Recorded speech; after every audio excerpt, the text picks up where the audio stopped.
Bienvenidos a todos.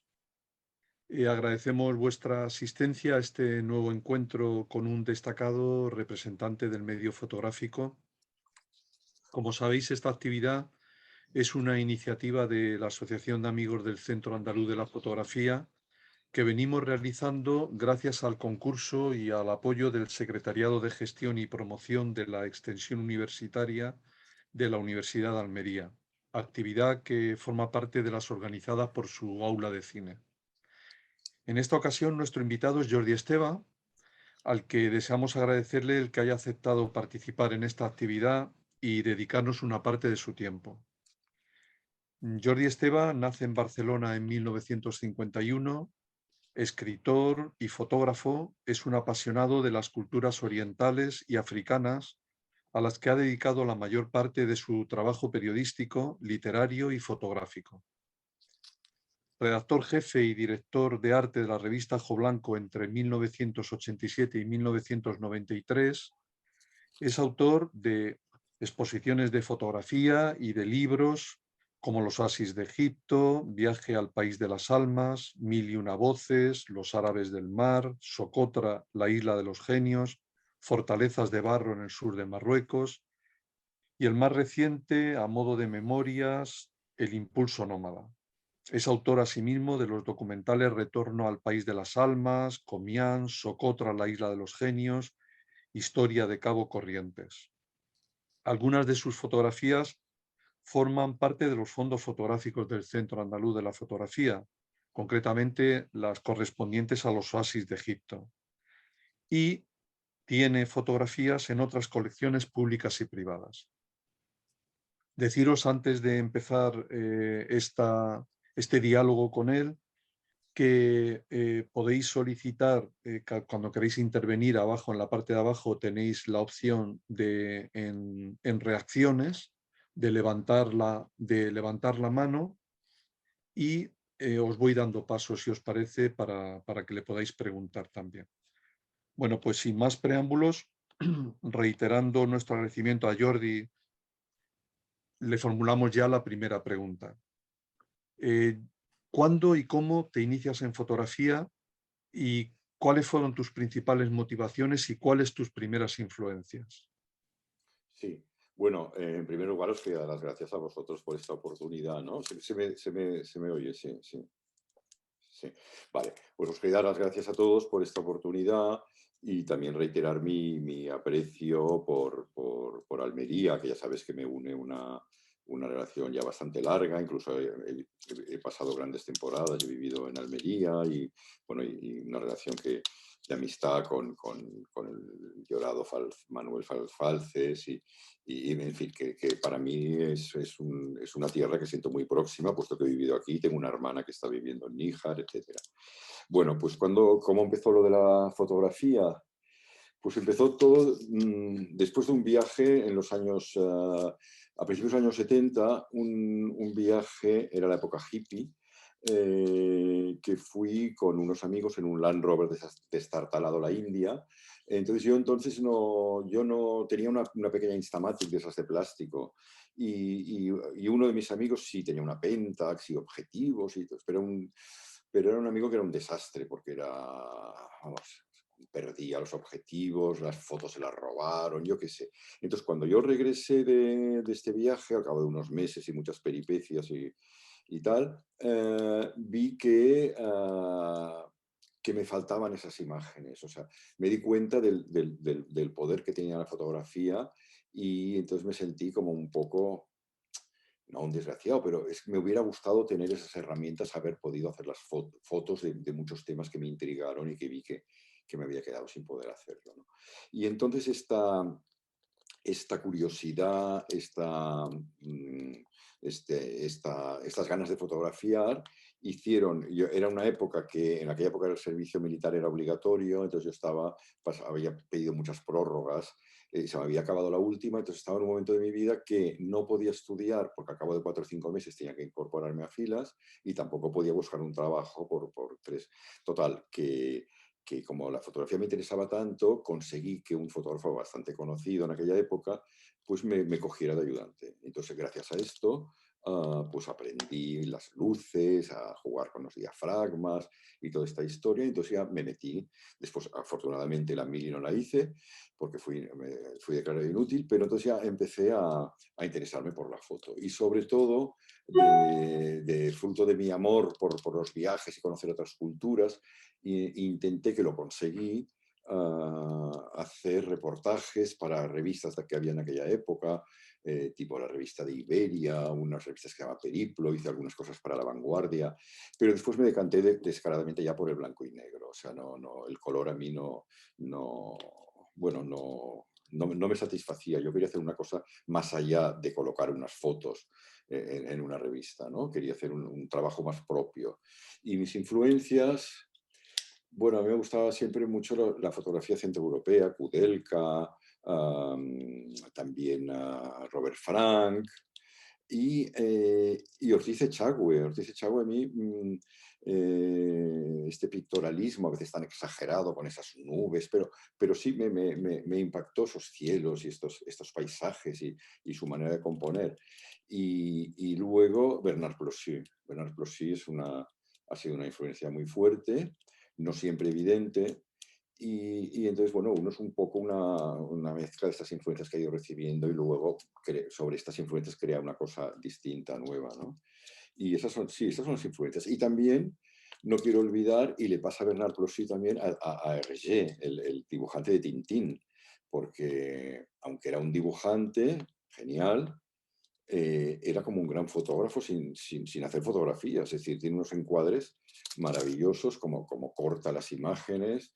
A veces hay esas escaleras que ves unos pies, que es Tintín o no sé quién bajando, las linternas con el haz de luz, los coches en la noche, también aquellos nocturnos, es decir, era fabuloso para,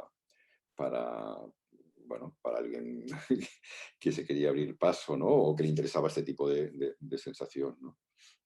Esto es un poco los inicios, ¿no? Sí. Eres un apasionado de las culturas orientales y africanas a las que has dedicado la mayor parte de tu trabajo literario y fotográfico. ¿Por qué? Bueno, porque era un mundo que enseguida me interesó. Enseguida, o sea, por ejemplo, a mí, al principio me interesó. Bueno, tendríamos que remontarnos mucho a la infancia, procuraré ser lo más breve posible, ¿no? Yo crecí en la España esta de los años 50, una España muy gris, muy pacata, donde la religión estaba muy presente. Uy, no sé qué ha pasado aquí ahora. ¿Hola? Se te oye. Ah, vale. Pero no te veo a ti ahora. No sé qué pasó. Bueno. Ah, no sé, yo sí te veo y veo a todos Ahora los te veo a demás. ti, ahora te veo a ti, sí. Bueno, pues era una época muy difícil, no era la posguerra, pero casi, y todo eso, ¿no? Y entonces yo, pues era un chico un niño, pues que no me sentía a gusto, no me sentía a gusto ni con la familia, ni con los amigos, ni sobre todo con el colegio, con la educación, con todo esto. Y entonces yo viajaba sin salir de la habitación, gracias a los atlas, a los mapas y a todo eso. Y entonces lo que tuvo mucha influencia en mí también, que antes no lo he dicho, son aquellos libros, no sé si os acordáis, del Instituto Gaillac, que eran unos libros antiguos que salían fotos de las razas humanas que llamaban, que ahora sabemos que no existen las razas humanas, hay una única raza, pero en aquella época aún se hablaba de las razas, entonces salían pues, los pigmeos, los esquimales, no sé, entonces veías distintas formas de vivir, entonces yo siempre me prometí a mí mismo que a la que pudiera lo dejaría todo y me iría por esos mundos a buscar a todas esas personas que me habían intrigado tanto en los libros. Entonces esto es lo que me creó estas ansias de viajar, ¿no? Y sobre todo al principio de conocer el mundo árabe, porque quizá no tanto en el medio del que procedo, sobre todo Almería sí, el mismo nombre Almería viene de Almira, es un nombre árabe, etc. Y en toda la península, en toda España está muy presente esta huella árabe. Entonces siempre me intrigó este mundo árabe y cuando ya tuve una cierta edad o cuando ya me podía ir de casa sin que me persiguieran porque ya tenía la mayoría, pues entonces quise salir al mundo, al encuentro de estos mundos, ¿no? Y después cuando eso lo pude compaginar ya con las fotos Y así pues ya fue maravilloso, ¿no? Porque era una manera de expresar estas inquietudes que sentía, ¿no? Por estos países, por el mundo árabe, por el África subsahariana, por la espiritualidad africana, todas esas ceremonias de trance y de posesión, todo eso que luego pues yo lo trabajaría mucho y haría libros, incluso dos películas, y bueno, eso fue un poco cuando empezó todo, ¿no? Durante algunos años viviste en Egipto Sí, tras una exposición que hiciste sobre los derviches de Omdurmán. El escritor Mohamed Seif, al que le interesó tu trabajo, sí, te invitó a visitar el oasis de Dala, sí. del que procedía su familia. Posteriormente documentarías la vida cotidiana en el desierto a través de un recorrido por sus oasis. ¿Qué deseaste entonces registrar y cómo afrontaste ese proyecto? ¿Qué supuso para ti esta experiencia? Bueno, fue muy importante porque yo me encontré con un mundo ah, que, que parecía que no hubiera cambiado en siglos, ¿no? Era un lugar en el que no había corriente, o sea, no había electricidad, no había electricidad, por lo tanto no había televisión. Y la gente, después de las duras jornadas de trabajo por la noche, pues se relajaban, descansaban, se tomaban sus tés y explicaban historias, porque no había ninguna televisión, nada que rompiera todo aquel ciclo antiguo, ¿no? Y entonces era fantástico, pues se encendían un gran fuego y se contaban, y se contaban historias. Entonces a mí lo que todo eso me marcó muchísimo. Y entonces allí fue donde empezó mi amor, podría decir, por los cuentos, por estas narraciones y por ir a buscar no, el alma no, pero todas esas historias que contaban los viejos y que los jóvenes ya no querían escuchar, ¿no?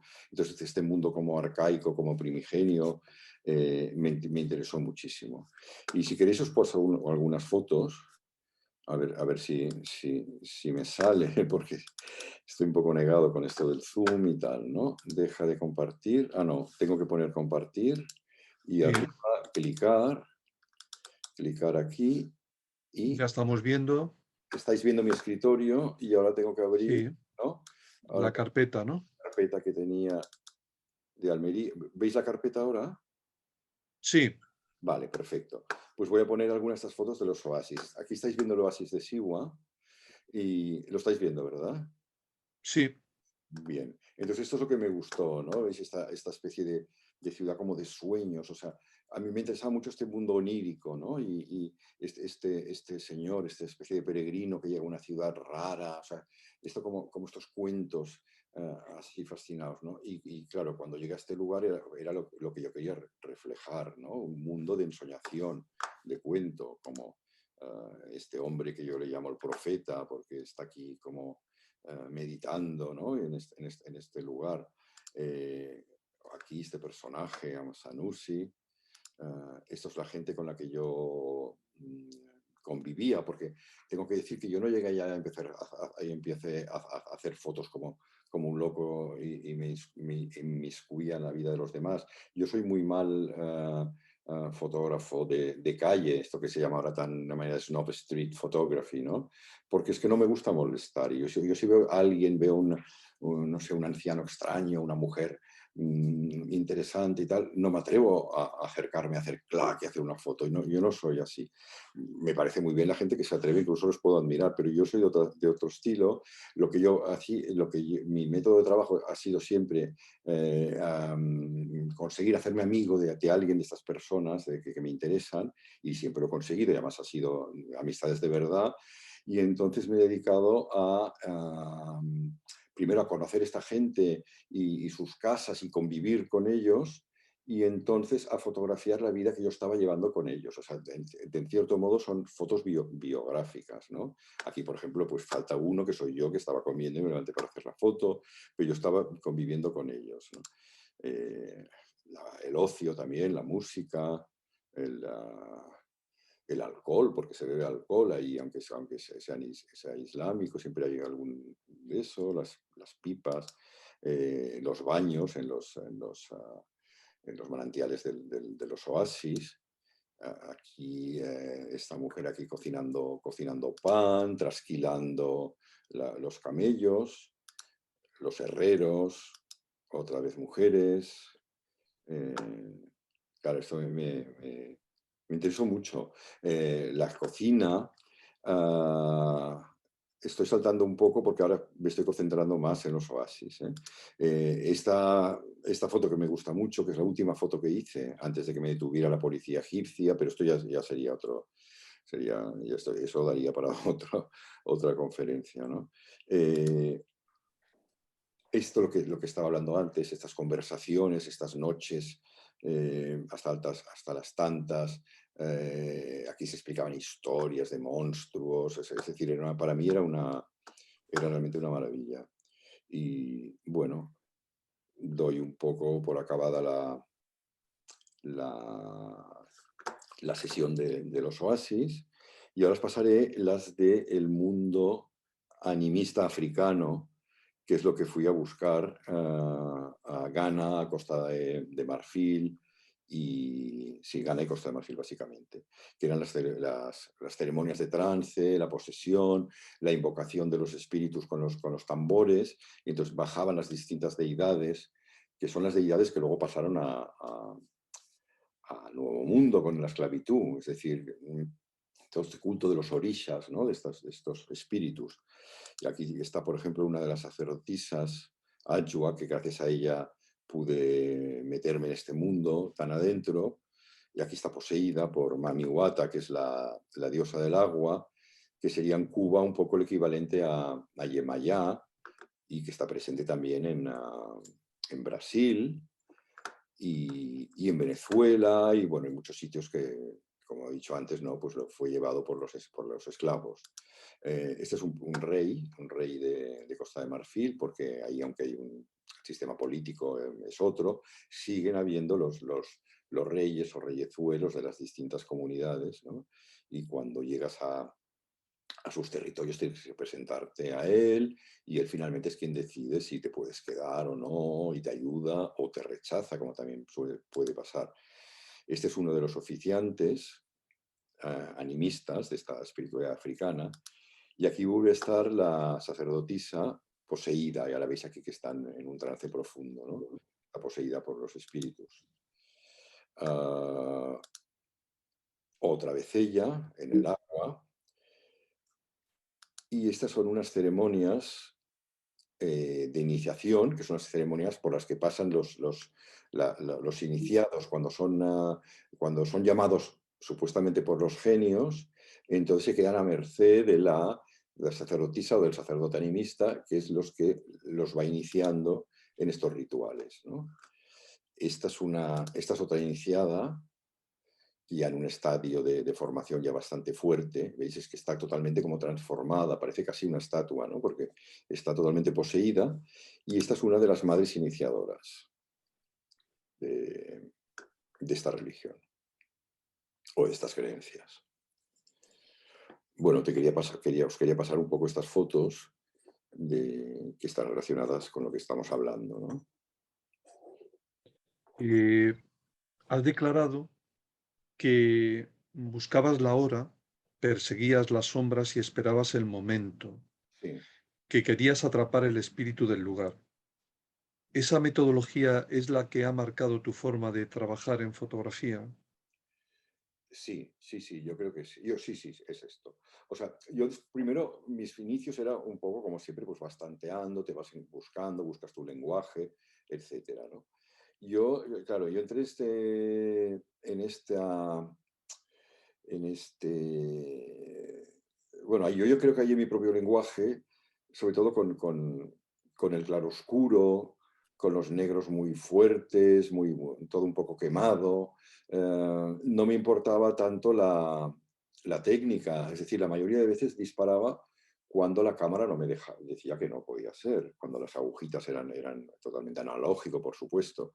Yo disparaba todo manual, con la Nikon FM o con las Nikormat, que no sé si os acordáis, que había en el visor, había un más aquí, un menos allá, y la agujita esa, ¿no? Pues cuando las mejores fotos que he hecho es cuando la agujita se volvía loca, o sea, que la cámara te decía no hagas ninguna foto porque no va a salir.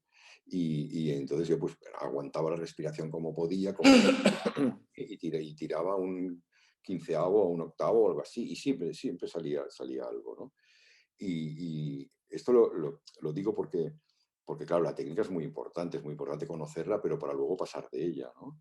Porque si hubiera hecho caso de lo que decía el fotómetro, lo que me mandaba la cámara esta, pues la mitad de las fotos no las habría hecho, porque muchas son en momentos de contraluz y momentos de luces muy difíciles. Entonces fui aprendiendo, me fui elaborando mi estilo propio. Al principio tienes influencias, pero luego yo creo que aprendes de ti mismo, pues viendo tus errores y corrigiéndote, y sobre todo con muchísimas horas encerrado en el laboratorio, que solamente yo creo que es cuando uno aprende, ¿no? Y bueno, y entonces, si dejamos esto a un lado, por otra, tenía este interés que siempre he tenido yo como bastante antropológico, etnológico, y de escuchar esos cuentos, de todas esas historias que tiene esta gente para explicar. Y entonces a mí me han interesado esos mundos que desaparecen delante nuestro, unos mundos que se están extinguiendo. Entonces hay mucha gente que le gusta reflejar el cambio, creo que es necesario, pero a mí no me interesaban las contradicciones. Por ejemplo, coger yo qué sé, alguien de los Oasis bebiendo una Coca-Cola que queda muy bien y así, pero a mí no me interesaba esto, o sea, no me interesaba reflejar el cambio, porque había otra cosa que me interesaba mucho más, que era reflejar este mundo que se estaba desapareciendo, que se estaba deshaciendo como humo, ¿no? Y no tenía tiempo de cambios, yo lo que quería era documentar algo que iba a desaparecer. Y entonces una de las cosas que me ha pasado en varios de estos trabajos, en los Oasis, por ejemplo, cuando regresé a Egipto al cabo de bastantes años, me encontré unos amigos metidos en el mundo más bien intelectual, escritores y así, que me dijeron, mira, ha pasado una cosa con este libro tuyo que deberías reeditarlo, que lo reedité, lo reedité con el Museo Egipcio de Barcelona y con RM, y dice que es que eh, eh, aparte del valor que puedan tener o no las fotografías, con los años han adquirido un valor documental, porque muchas de las cosas que tú has reflejado ya no han dejado de existir. Ya no se construye de esta manera de adobe tan maravillosa, sino que ya se está utilizando hormigón y,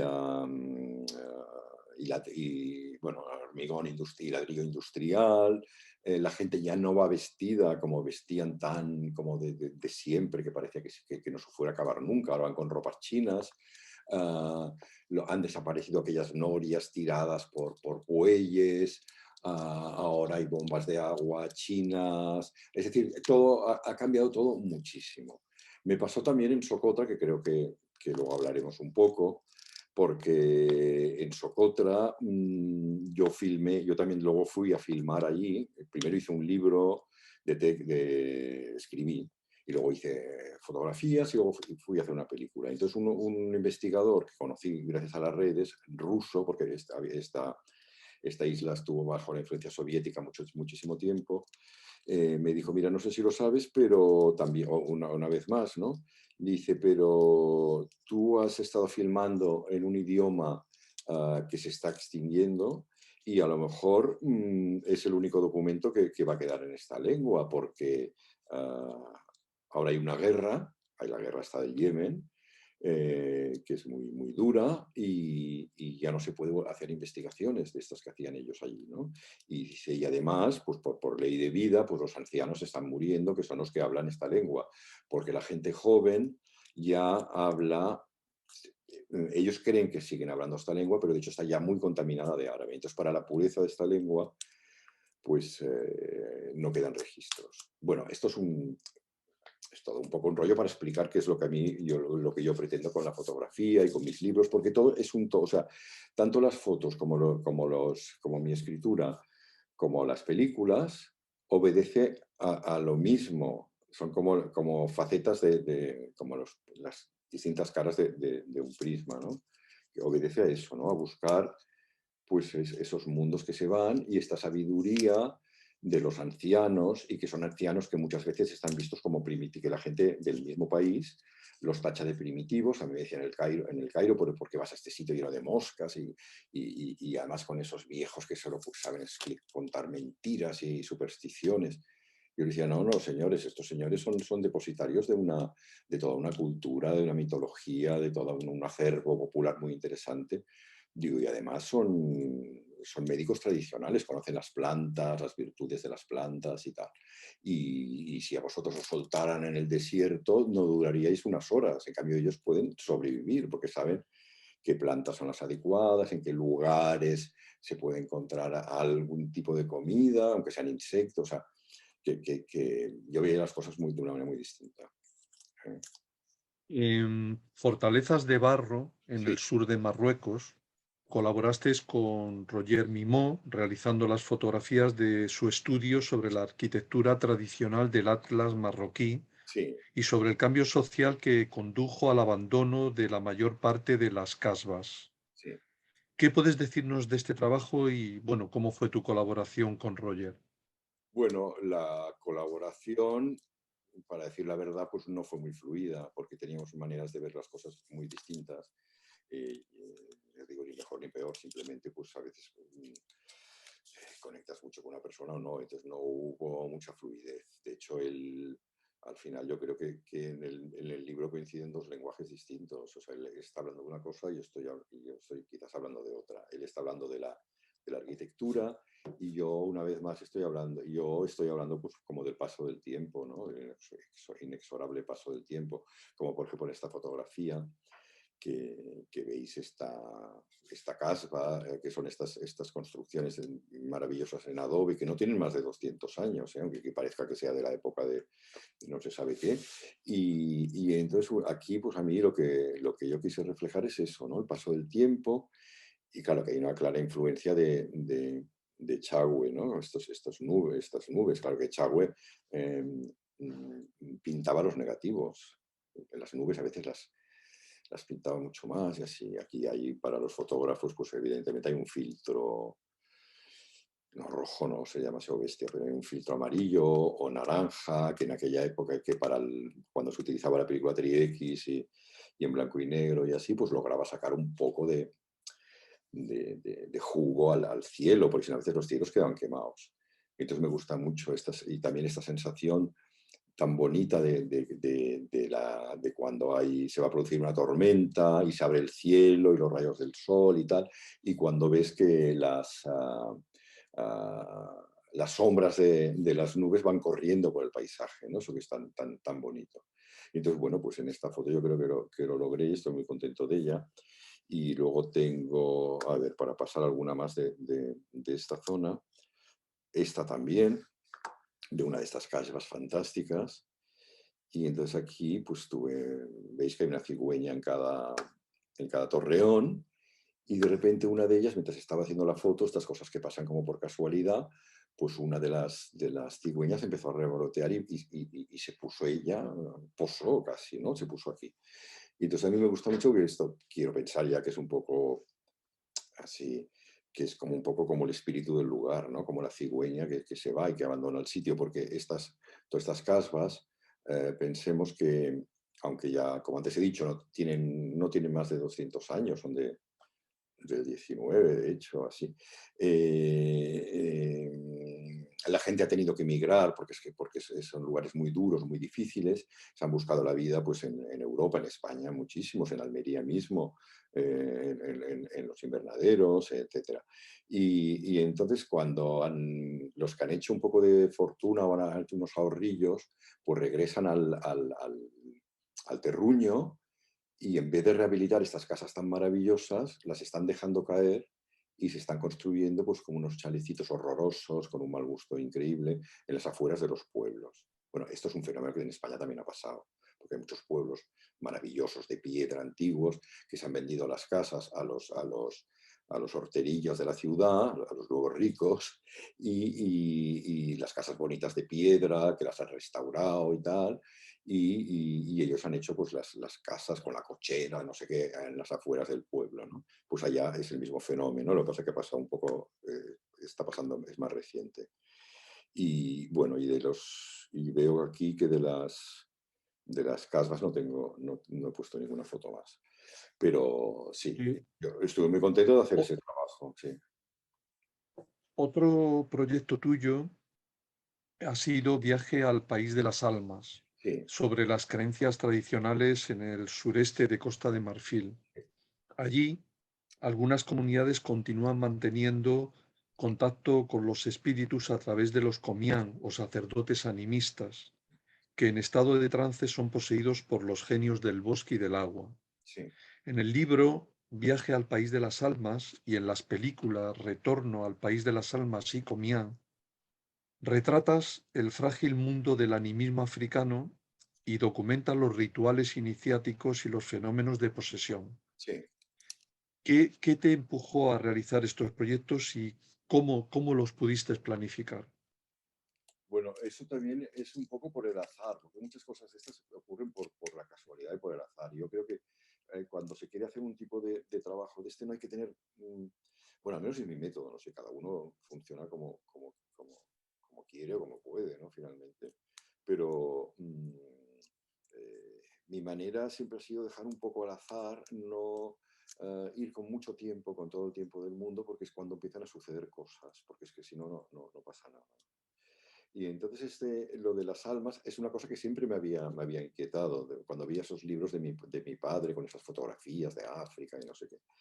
Y entonces yo he colaborado mucho un instituto que es estupendo, que ahora que había en Granada, que era el Instituto Ángel Ganivet, que sigue existiendo, pero antes, cuando lo dirigía José Antonio González Alcantú, era un lugar muy cosmopolita, que se abría mucho a África, al mundo árabe y así. Y entonces yo tuve una amistad, yo publiqué unos trabajos sobre Siwa en la revista Jo Blanco de aquella época.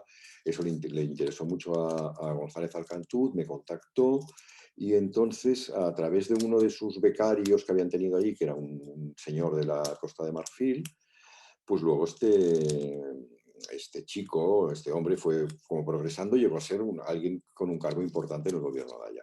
Y entonces le pidió a González Alcantut que estaría muy bien que fuera algún fotógrafo de su confianza para documentar los tambores africanos y el lenguaje de los tambores. Ya sabes que por los tambores se transmitían muchas cosas, se avisaban unas poblaciones a otras cuando venían el invasor, el colono blanco y todo eso, pues se avisaban, se advertían, oye, cuidado que están los misioneros ya por aquí y tal.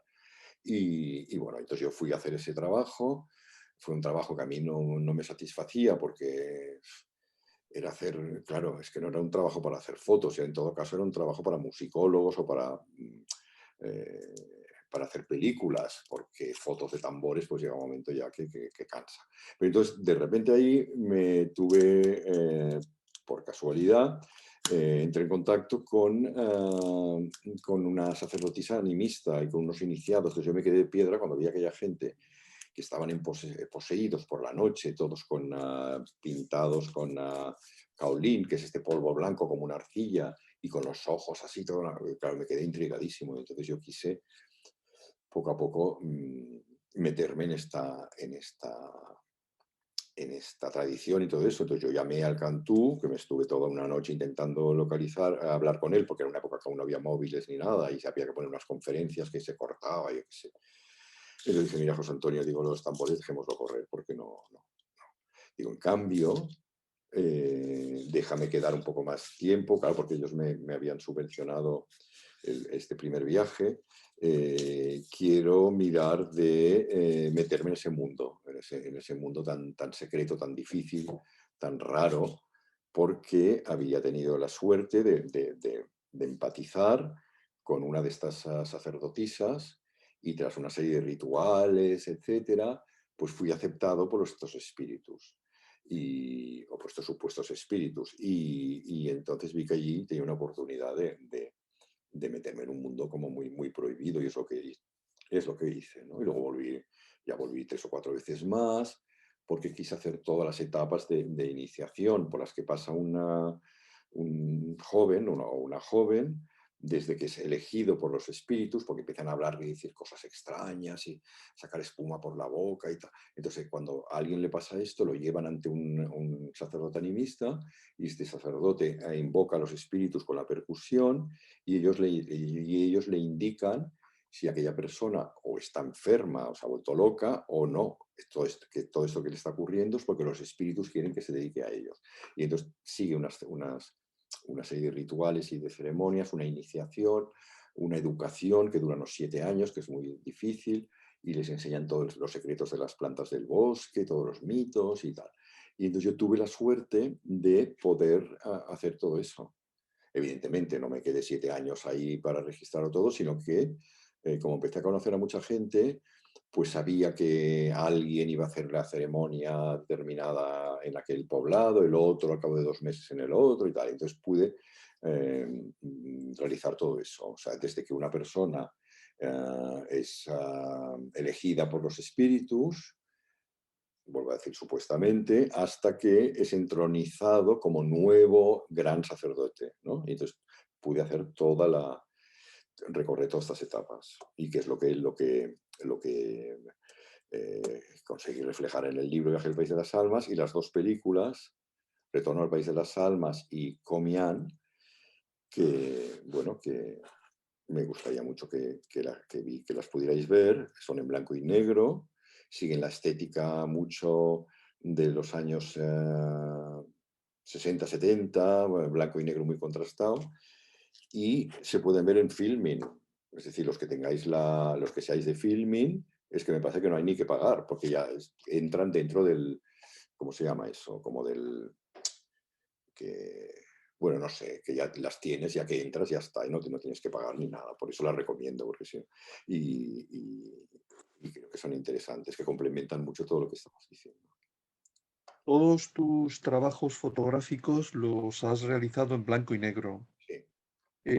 ¿Por qué en blanco y negro? ¿Y qué ha supuesto para ti el cambio de lo analógico a lo digital? ¿Te has adaptado o sigues trabajando con película o alternas ambas opciones, la analógica y la digital? Bueno, yo hago blanco y negro porque he querido desnudar, o sea, todos estos temas que yo hago, que son que tienen una lectura exótica, aparentemente exóticos, pero he querido quitarles este exotismo, porque a mí lo que me ha interesado es esto, la memoria, ¿no? La memoria de la gente, lo que cuentan y todo eso. Y entonces he querido quitar el color, porque no he querido caer en no, una frivolidad tampoco, pero tampoco quería que fuera una cosa tipo National Geographic o revista Viajar, con todos los respetos, y a lo mejor yo no lo sabría hacer, también te lo digo. Yo también soy un fotógrafo que me acerco lo máximo posible al ojo humano, por tanto soy un fotógrafo de 50 milímetros, de los de antes, o en todo caso un 35 milímetros para algunos interiores, ¿no? Pero aborrezco los angulares, aunque 35 sea un poco angular, y los teles desde luego no, porque mienten, es una mentira cochina.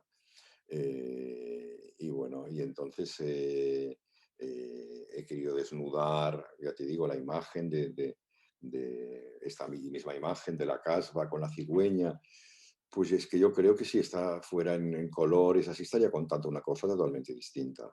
Y entonces a mí me interesa eso. Y luego también es un homenaje, yo tengo unos maestros, aparte de los de fotografía que hemos dicho, yo soy un enorme admirador, idolatro casi a Flaherty, el de Robert Flaherty, el que hizo Nanook el Esquimal, esos documentales tan antiguos, tan buenos, Las Islas de Arán, que es una maravilla, y luego me entusiasma Satyajit Ray, el director de cine bengalí, indio, ¿no?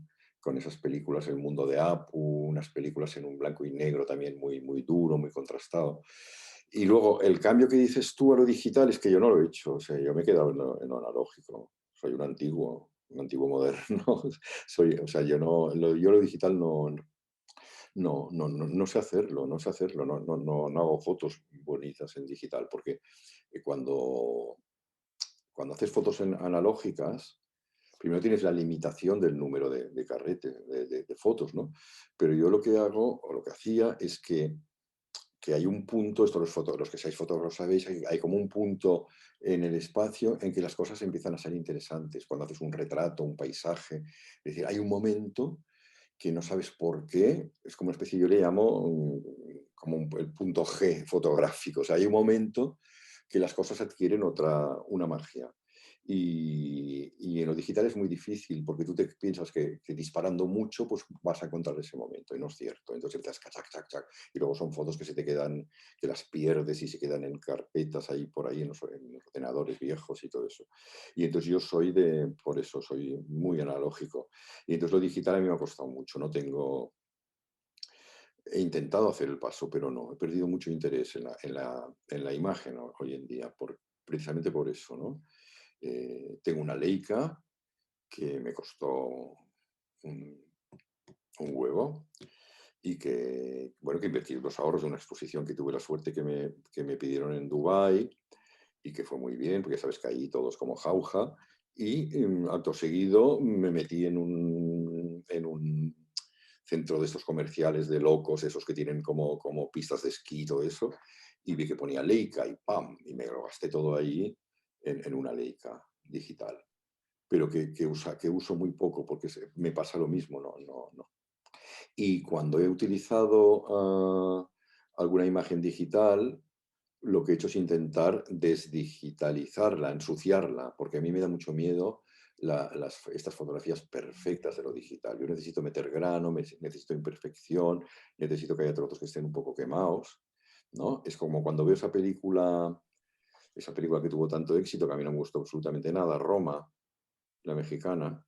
Me daba miedo a mí ver las texturas y todo, es que era como de un anuncio de BMW, no lo sé, yo necesito que haya una imperfección, necesito la imperfección, ¿no? Es como el flamenco, por ejemplo, ¿no? Que la voz a veces que se tiene que romper, si todo fuera perfecto sería un horror. Y me pasa mucho con la foto digital, o sea que yo me he quedado en lo analógico, y como tengo muchas fotos y ahora las estoy revisando y así, pues estoy tirando de archivos, estoy cogiendo las mismas fotos, pero reordenándolas de otra manera, ¿no? Realizaste fotografías para el libro Los árabes del mar, Sí, sobre la búsqueda de los antiguos marineros de las costas de Arabia que recorrían los puertos del Océano Índico con sus veleros propulsados por los monzones, siguiendo las rutas que apenas han variado de los tiempos de Sinbad. sí. ¿Tienes algún proyecto con ellas? No, bueno, evidentemente hice fotografías. Ahora, mira, desgraciadamente no tengo ninguna mano ahora para poner. No, hice fotografías. Lo que pasa es que yo tampoco me puedo dividir tanto, ¿no? O sea, eh, cuando, eh, cuando estoy haciendo un trabajo de esos que requiere mucho trabajo de campo, investigación, si para aquel trabajo en concreto me prima la recopilación de historias y anécdotas y eso, entonces en aquel momento estoy como escritor un poco. Entonces no puedo desdoblarme y hacer fotos al mismo tiempo.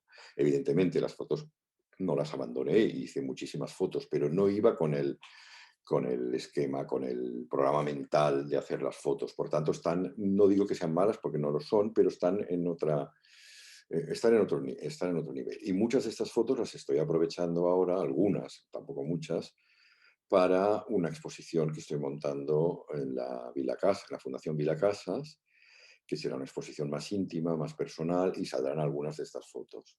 Y también tuve la ocasión de hacer una exposición que se hizo en el Palau Robert de Barcelona, en una cosa que se llamaba La vitrina del fotógrafo, y entonces se llamaba Los hijos de Sinbad o algo así, ¿no? Y eran algunas de estas fotos. Y luego se hizo en Madrid, también en el Espacio Blanquerna, delante de Bellas Artes.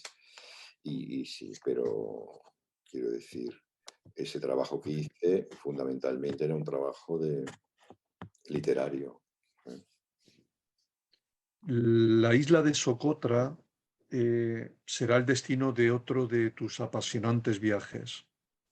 Tuvimos la ocasión y el privilegio en Almería, en la sede del CAF, Mm, de conocerlo durante la presentación que realizaste. sí, Libro de viaje, película y fotografías. sí. ¿Qué te impulsó a viajar a esa isla, a Socotra? ¿Y cómo Bueno, planificaste trasladar la experiencia que viviste en esta remota, misteriosa y fascinante isla a tus fotografías? sí, pues mira, esta isla de Socotra, yo ya antes ya te he dicho que de pequeño pues quería huir de aquel mundo tan gris, de aquella época y todo eso, y que soñaba con los atlas y tal. Y entonces a veces jugaba con la bola del mundo y un día pues veía esa isla que era como una especie de puntito ahí entre Somalia, entre el Cuerno de África y, la, y Arabia, y las costas de Arabia, ¿no? Y entonces siempre me preguntaba cómo sería la isla esta, ¿no? Me intrigó muy de pequeño, había mucha curiosidad por la geografía y tal. Pero en ningún sitio se hablaba de esta isla, se hablaba muy poca cosa, no se sabía casi nada. Y luego cuando fui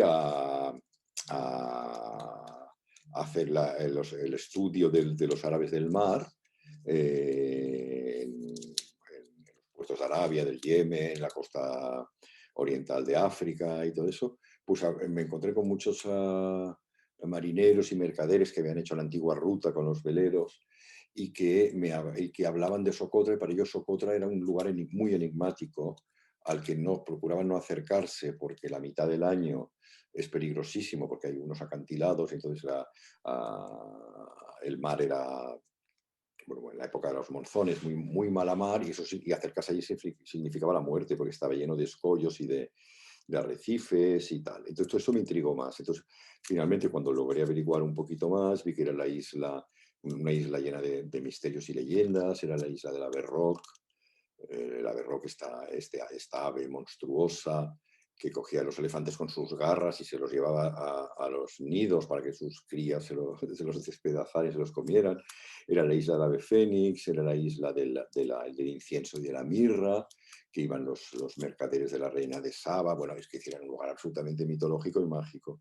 No se podía ir porque pertenecía al Yemen del Sur, que era un estado prosoviético, marxista, pero luego cuando el Yemen se unificó y con la caída del muro y tal, luego me enteré de repente, debía ser el 2003 o 2004 así, que se habían establecido unos vuelos semanales desde la capital del Yemen y que se podía ir a la isla esta. Entonces, claro, como esta isla para mí era algo mítico, mitológico, pues a la que pude me presenté ahí. Y una vez, también otra vez gracias a casualidades, pude conocer a gente muy interesante de ahí que me metieron por la isla, ¿no? Y ahora, esta sí que tengo unas fotos disponibles. A ver, aquí ves, estos señores aquí en el centro de la isla. Entonces, claro, es un mundo que de alguna manera remitía un poco también a los oasis, porque es un mundo tradicional, como fuera de este mundo y tal. Pero entonces yo ya había hecho un libro sobre los oasis, ¿no? Que lo editó Lumber, que luego más tarde lo reeditaría hace muy poco RM. Pero aquí para este libro, para este trabajo, más bien dicho, yo no quería hacer un Oasis 2. O sea, es decir, las fotos de un mundo tradicional árabe, de un mundo tan lento y todo eso, ya las había hecho. Entonces quería hacer una cosa distinta. Y entonces, como todo era tan onírico y así, quise jugar expresamente con ello y exagerarlo aún más, ¿no? Darle un ambiente casi de teatro, ¿no? Estos señores que están aquí hablando, una conversación, y en cambio el fondo parece un diaporama, parece casi un decorado, es lo que yo jugué, ¿no? O sea, teatralizarlo porque no quería repetirme, quería hacer algo distinto a mis primeros trabajos. Y aquí veis, por ejemplo, pues y jugando también con lo que decía antes, de tirar fotos cuando el fotómetro se enfadaba y me decía que no podía ser, y así, ¿no? Y me daba igual que quedaran un poco desenfocadas, es que me daba absolutamente igual, como esta cueva, ¿no? A ver, ¿qué tengo por aquí? Aquí tengo también una de estas reuniones que me gustan tanto, de estos pastores aquí con estas montañas escarpadas y haciendo el fuego, charlando alrededor. Aquí ya veis el interior como es, con estos camellos pequeños que yo nunca había visto. Los camellos son animales del desierto, ¿no? Pero ahí tienen un camello que es más pequeñito y va por las montañas y sube rocas imaginar eso. Y el camello resbala por aquí, se cae por el acantilado Y claro, un camello es algo muy caro para una familia y es indispensable para poder trasladar las cosas y comerciar y tal. Este es uno de mis amigos, Sheikh Ahmed, que sale mucho en la película con su nieta. Y este era una especie de brujo, una persona muy interesante, nos hicimos muy amigos y gracias a él también me pude ir metiendo por vericuetos y bueno, y la película, que esta que yo os he dicho que, que se puede ver en Filmin, perdona que están llamando y fastidiando, pero no voy a abrir. Y es que vivo en un pueblo, ¿no? Y, bueno, en fin. Y entonces este señor, bueno, está muy presente en la película esta que antes os he dicho, que si tenéis ocasión, que los que seáis de Filmin, que la podéis ver gratis. Este es uno de los pastores. Esta foto me gusta mucho, ¿no? Otra vez está movida, pero me da absolutamente igual. Y me gusta mucho esto que transmite, ¿no? Esta especie de bondad, como una santidad, es como un santo, parece un santo este hombre, ¿no? Y es lo que me gustó de él, ¿no? Después, aquí, este paisaje otra vez onírico, de este caminante, con estas flores que hay por abajo, este mundo por abajo que parece como subacuático, y este árbol tan extrañísimo es un árbol de mirra, la famosa mirra de los Reyes Magos, ¿no? Del oro, el incienso y la mirra, que allá crece libremente. Y luego ya para acabar la tanda de Socotra, aquí este señor, estos son los altos de Socotra, son estas cimas como estos dedos de granito, que aquí Heródoto decía que Urano, que el dios Urano vivía en esas cumbres, y bueno, hay todas las leyendas y tal. Y entonces esta es la parte más alta de Socotra, donde hace bastante frío, a pesar de que la isla está muy cerca del Ecuador, pero claro, con la montaña pues es un sitio muy frío, es de muy difícil acceso. Yo ahora no podría ir ahí, no podría porque me cansaría demasiado y ya no estoy para estos trotes. Pero bueno, a lo mejor sí que podría, ¿eh? Pero quiero decir, que era un lugar absolutamente maravilloso, ¿no? Y esta creo que es la última foto que tengo para mostrar, porque quería hacer como un poco un compendio de esos últimos trabajos, ¿no? El Impulso Nómada es tu Sí, último libro. sí, En él nos ofreces las claves para entender las razones íntimas del viaje, del movimiento, de la necesidad ineludible de partir. Es sí, un libro de memorias. sí. ¿Qué papel ha jugado la fotografía en tu memoria? Bueno, pues un papel muy importante, sobre todo, y sin saberlo, porque yo tengo eh, aunque empecé a hacer foto bastante tarde, siempre he tenido un ojo muy fotográfico. Yo creo que me viene de esos libros que tenía mi padre de fotografía de razas y de todo eso, ¿no? Y son cosas que siempre me impactaron. Y después también el cine en blanco y negro, todo eso me marcó. Entonces, cuando empecé a escribir este libro, me he dado cuenta que tengo una memoria fotográfica y muchos de mis recuerdos eran imágenes, ¿no? Es decir, que elaboraba los textos a partir de unas imágenes que existían en mi mente, o sea, de unas fotos, pero que no existían estas fotos, sino que estaban en mi cabeza, ¿no? Y por lo tanto ha sido muy importante. Y luego cuando empecé a hacer fotos, yo he sido siempre muy par con fotos. Tengo, mi archivo es pequeñísimo, y porque he sido muy económico, no por tacaño, sino simplemente porque cuando ya hacía una foto pensaba, ya está hecha esta foto, no quiero insistir más porque es que ya tengo lo que quería decir, ya lo he dicho, ¿no? Pero siempre han sido como pequeños iconos que he tenido ahí sobre los que he ido trabajando. Entonces, gran parte de estos libros y tal, pues las fotos son imprescindibles han sido como hitos, como puntos, como cuadernos de notas, ¿no? Para poder trabajarlo. ¿Has tenido relación con el Centro Andaluz de la Fotografía y uno de tus proyectos fotográficos del que has hablado, los oasis de Egipto, forman parte de sus fondos fotográficos? ¿Cómo calificarías tu experiencia con el centro y qué opinión tienes de él actualmente?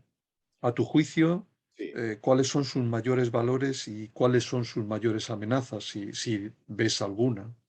Bueno, yo mi relación con el centro fue maravillosa.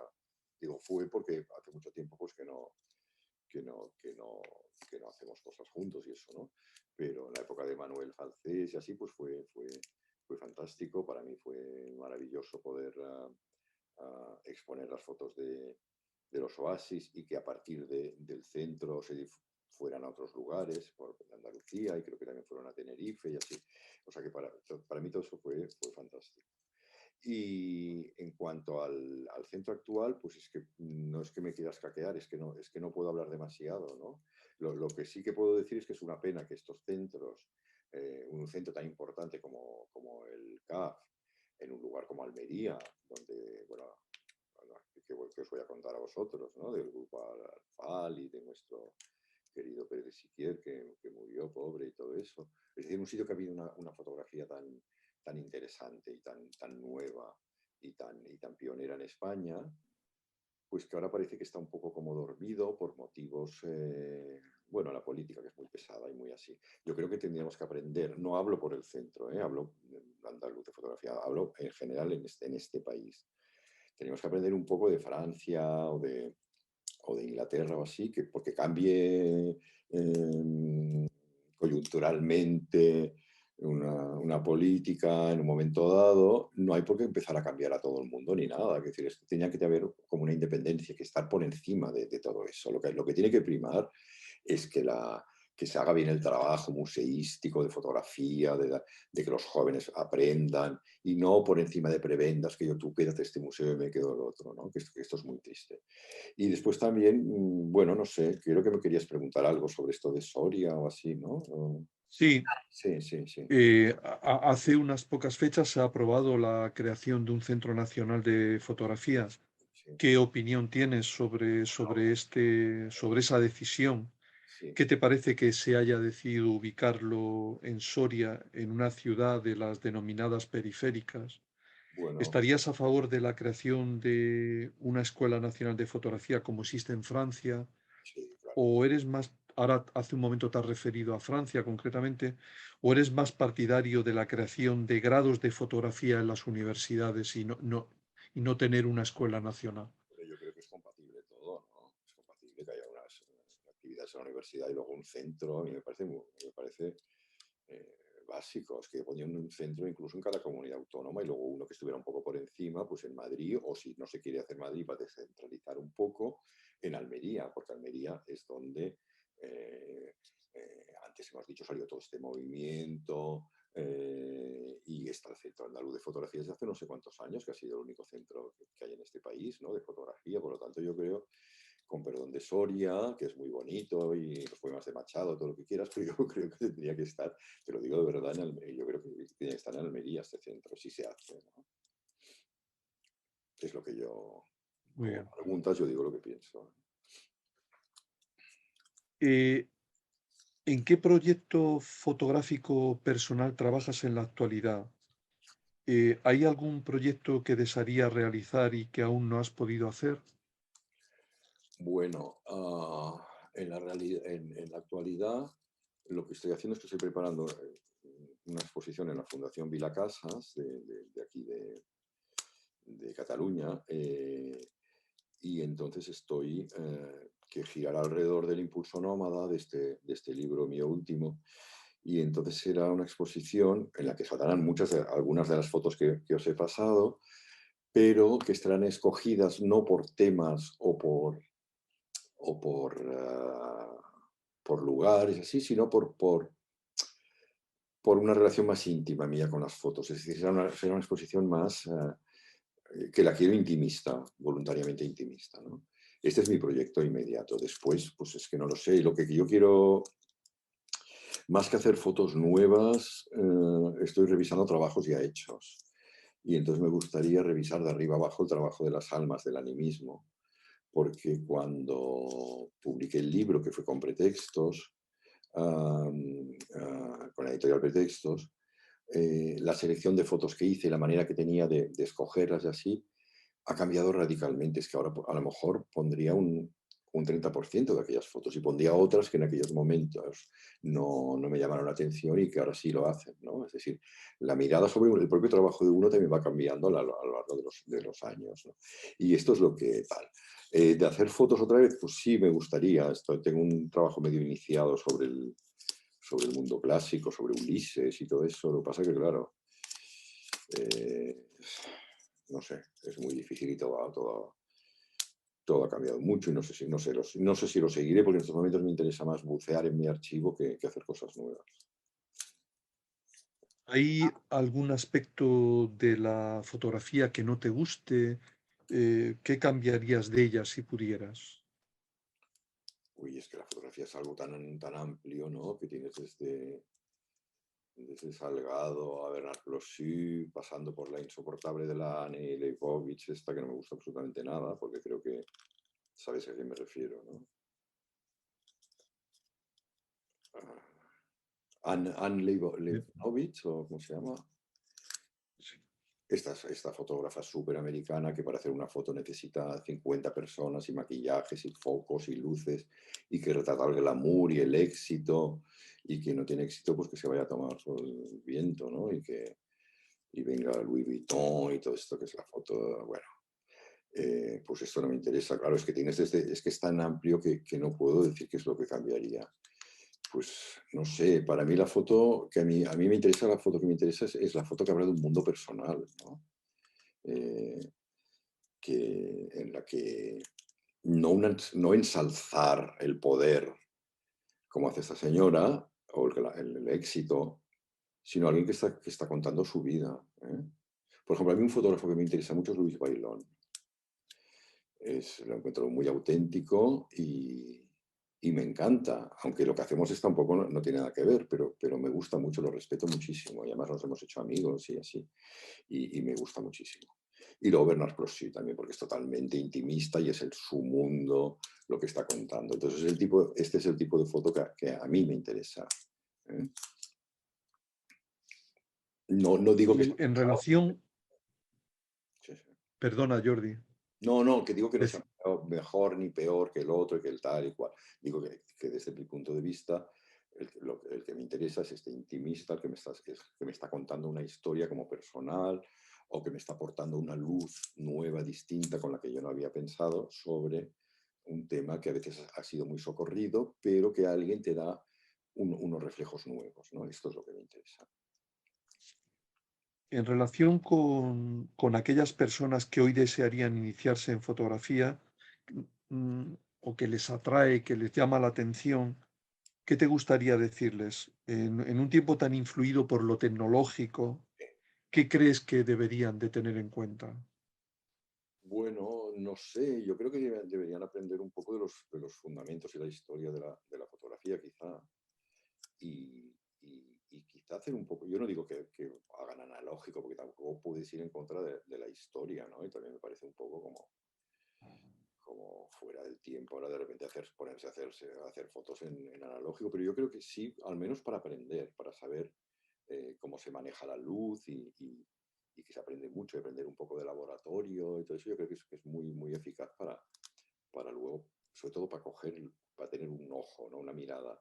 Y luego también que lean mucho, lean literatura, que lean, yo qué sé, que vean cine clásico, es decir, que se eduquen, sobre todo que eduquen y que eduquen la mirada, que eduquen la mirada, que aporten algo nuevo. Porque para hacer fotos tipo influencer, que los móviles ahora lo hacen con una luz estupenda y así, pues eran unas fotos más que no interesan absolutamente a nadie o interesan durante unas fracciones de segundo, ¿no? Y pues eso, que se eduquen culturalmente, que aprendan de ellos mismos, de sus errores y, y sobre todo que lean, que lean, que lean. Esto es mi opinión, ¿eh? Muy bien, Jordi. Bueno, pues, mm, ¿quieres añadir algo más? Algo que no hayamos comentado y que te apetezca comentar a ti? Yo creo que hemos tocado un poco no sé, todos los palos un poco con los que he trabajado, ¿no? Ahora si alguno de vosotros quiere preguntar algo, pues estaré encantadísimo de abrir una tanda de preguntas o un debate. Pues mira, O que nos, o Mm, a lo mejor hay personas que no están nada de acuerdo con lo que he dicho, yo qué sé, no sé. O sea, que pues todo mira, Sergio quiere preguntarte. estupendo. Adelante, Sergio. Así Sí, una mano. Sí. hola, buenas tardes, Hola, Jordi. ¿cómo estás? Ah, menudo regalo tengo yo esta tarde de poder dirigirme a ti, de verdad, ¿eh? Me voy a poner rojo. Eh, Rojo de película antiguo, fíjate. Oye, pues mira, has dicho antes que es importante que las nuevas generaciones estudien fotografía. Sí, Y aquí en la Escuela de Arte hay un módulo de fotografía y este es uno de los libros que se estudian en la historia de la fotografía. O sea, este libro me lo compré yo cuando estudié en el año 2000. O sea que sí, en la Escuela de Arte de Almería se estudia la historia de la fotografía. Pero bueno, oye, me ha parecido muy interesante todo el valor que ha aportado y el lujo de ver las imágenes contigo. Me parece que es un regalo que me llevo esta tarde que conmigo se va, ¿eh? Pero me gustaría hacerte una preguntilla. Ahora, con todo el trabajo que estás haciendo, con la distancia que te da el tiempo, sí. ¿podrías contarme cuál es la principal dificultad que has tenido para desarrollar tu trabajo? La principal dificultad que he tenido para desarrollar mi trabajo, bueno, pues que realmente pues que de este tipo de esto no se puede vivir. O sea, esta es absolutamente la primera. O sea, si quieres vivir de la fotografía, pues me imagino que tienes que hacer una fotografía comercial, no lo sé, porque actualmente no existen las revistas que había antes, que podías hacer fotos. Ahora es un coto vedado. Tú te presentas al País o al no sé qué otro periódico con unas fotos muy bonitas, con un reportaje súper bien hecho y así es que ni te reciben, ¿no? Porque ya tienen sus cosas compradas por ahí. O sea, que es muy difícil colocar cierto tipo de fotografía, ¿no? Sí, entiendo, entiendo. Es muy difícil. Entonces, pues mira, tienes que combinarlo con otras cosas. Yo, por ejemplo, cuando volví de Egipto, cuando yo estaba en Egipto, estaba trabajando de traductor. Cuando regresé de Egipto, estaba en la revista Jo Blanco. Entonces yo escribía también, hacía reportajes periodísticos, etcétera, etcétera. Es decir, que es muy difícil, yo creo que es muy difícil llegar a vivir de un tipo de foto personal e intimista, que es la foto que a mí me interesa, ¿no? Sí. Incluso no lo sé si mi ídolo Bernard Plossy vive totalmente de la fotografía o hace otras cosillas, yo qué sé, ¿no? Mm, Pero claro, es que es muy difícil. Es como escribir también, o sea, sí. de ganarse el dinero escribiendo libros, pues eso lo consigue Javier, no, ¿cómo se llama el otro? El Reverte, Sí. no el bueno, el malo, el Arturo Pérez Reverte, ¿no? O esta gente que hace bestsellers, todo esto, la Catedral del Mar, o no sé qué, un escritorazo como Vilamatas, por ejemplo, yo no sé si vive muy bien de los libros que vende, porque es que no, este es otro problema, ¿no? Sí, y bueno, y ya hago esta pregunta y me callo, ¿vale? No, Pero es no, que no puedo evitar la- la oportunidad de decírtela. Cuando estoy delante de alguien que ha aportado tanto al mundo, un trabajo tan humanista como el tuyo, me pregunto, ¿qué música oye? muy bien. Mira, yo he escuchado mucha música, he sido muy melómano. He escuchado mucha música clásica, me gustaba mucho en los años 60 adoraba a los Kings, a los primeros Rollings, a Dylan, los Doors, Jefferson Airplane, todo este tipo de música, ¿no? Después también me ha gustado, no sé, incluso me gustó el punk y eso. Me gusta mucho la música clásica, me gusta mucho la música árabe, a un Kulthum, todo eso. La música india me encanta, me pone como en trance. Me gusta mucho el flamenco, me ha gustado muchísimo. Últimamente, hace mucho tiempo que no lo escucho en profundidad porque necesita realmente mucha atención, ¿no? Pero el flamenco me ha entusiasmado siempre, sobre todo los cantes antiguos no sé, de estas cantantes, la piriñaca. Y me gustan mucho los cantes de Andalucía Oriental, Jaén, de Almería, ¿no? Los tarantas, todo eso, las granadinas, o sea, toda esta música me ha llegado muy, muy, muy, muy adentro. Y ahora escucho mucho cosas como bastante jazz, y Coltrane y todo eso. Y Miles Davis, por supuesto, aunque no tanto, porque como ya me sé todo de memoria, todo el repertorio ya lo he escuchado tanto que dejo que salga así aleatorio, ¿no?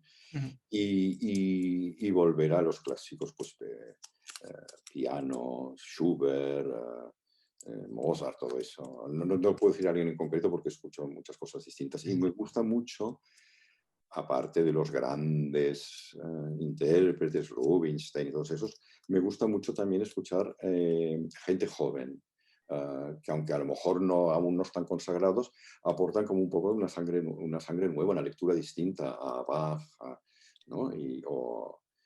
Ahora hay un islandés que se llama Olufsson o algo así, no me acuerdo, Mm.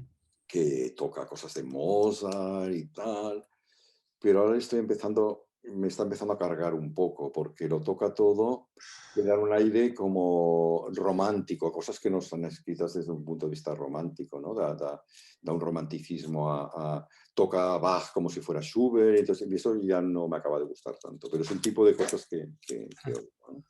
Pero ya te digo, me gusta de todo. Yo puedo escuchar sobre todo cuando estoy conduciendo, me pongo el Spotify o lo que sea. O sea, yo puedo escuchar pues una partita de Bach, de violín y tal, y luego que después que salga Rosalía y tal, pues ahí también, ¿no? Quiero decir que si está bien hecho y así, pues me gusta, ¿no? Wow, muchas gracias por la respuesta y por toda la gente que ha podido hacer que esto sea realidad. Gracias. No, gracias a ti. Vale. ¿Alguien desea hacer alguna pregunta? Bueno, pues si no hay más preguntas, llegamos al final de este encuentro. Ah, perdona, sí hay una pregunta. Isabel, adelante. Hola, buenas tardes. No te veo. No, es que no me funciona Vale. Sí. el vídeo. Perdona. Darle la enhorabuena por el trabajo tan maravilloso y compartir con nosotros fotografías con tanta vida. Y preguntarle si sintió miedo en algún momento durante el transcurso de su trabajo con respecto a la realización de las fotografías, por ejemplo, cuando él se hizo en Animiste africano. Sí. No. Sorprendentemente, la primera vez que vi una ceremonia de estas de trance, me dio una inmensa paz, me dio mucha paz. Cosa que no le ocurrió al cámara Albert, que luego vino conmigo al cabo de 10 años, cuando me decidí a filmar lo que había tal, que cuando vio que la sacerdotisa entraba en trance, cogió un miedo terrible y se le cayó la cámara al suelo, que por suerte no se le rompió. Pero no, yo no he sentido ningún miedo. He pasado momentos muy malos por ahí, ¿no? O sea, me metieron en la cárcel en Egipto y bueno, pues toda una cosa que está explicada en el Impulso Nómada. Ahora sería muy largo explicar todo lo que sucedió, pero no fue por hacer fotografías. No fue por hacer fotografías. Pues darle las gracias una vez más por todo su trabajo y por compartirlo con nosotros. Gracias a ti y bueno, que he estado encantado de hablar con vosotros y participar en este encuentro, ¿no? Muy contento, sí. Pues llegamos al final de este encuentro con Jordi Esteva, al que le volvemos a agradecer su presencia, sus palabras y el tiempo que ha compartido con nosotros. Asimismo, agradeceros a todos los que habéis asistido a este encuentro, emplazándoos a un nuevo encuentro con otro destacado miembro de la comunidad fotográfica, concretamente con José María Mellado, previsto para el próximo mes de abril y a través de esta misma plataforma de la Universidad de Almería. Muchas gracias a todos y muchas gracias, Jordi, Gracias a vosotros. y buenas noches a todos. Gracias a todos vosotros.